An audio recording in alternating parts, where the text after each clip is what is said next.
8257. What is generally used in the construction of aircraft exhaust collectors, stacks, and manifolds? Dash. A. Stainless steel. B. Titanium. C. Aluminum.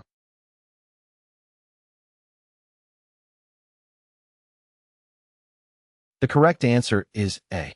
Stainless steel is commonly used in the construction of aircraft exhaust collectors, stacks, and manifolds due to its high temperature resistance, durability, and corrosion resistance.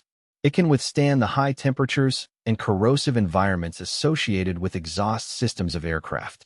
While titanium and aluminum are also used in aircraft construction, they are typically not used for exhaust systems due to their lower high temperature resistance. 8257-1. What metal has special short-time heat properties and is used in the construction of aircraft firewalls? A. Stainless steel. B. Chrome molybdenum alloy steel. C. Titanium alloy.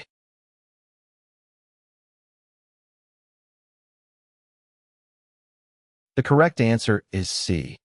The metal that has special short-time heat properties and is commonly used in the construction of aircraft firewalls is titanium alloy. 8258. Unless otherwise specified or required, aircraft bots should be installed so that the bot head is A. Upward or in a rearward direction. B. Upward or in a forward direction. C.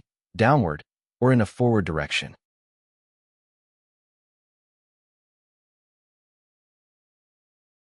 The correct answer is B. Unless otherwise specified or required, aircraft bots should be installed in this manner for safety reasons. It ensures that the force and vibration during flight are distributed evenly across the bot, and that the bot head doesn't loosen due to the force of the airstream hitting it. 8259. Alclad is a metal consisting of A. Aluminum alloy surface layers and a pure aluminum core. B. Pure aluminum surface layers on an aluminum alloy core. C. A homogeneous mixture of pure aluminum and aluminum alloy.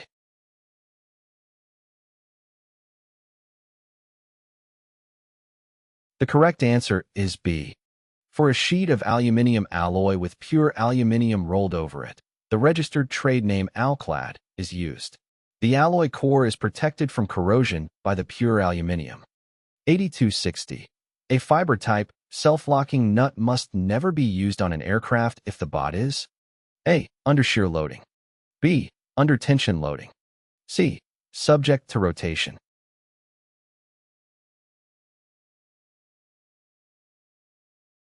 The correct answer is C. The fiber insert in the end of fiber-type, surf-locking nuts must hold the bot threads firmly enough to prevent the nut from backing off. The FAA advises against using a fiber-type surf-locking nut in any installation where the fastener is prone to rotation because there is no mechanical lock between the nut and the bot.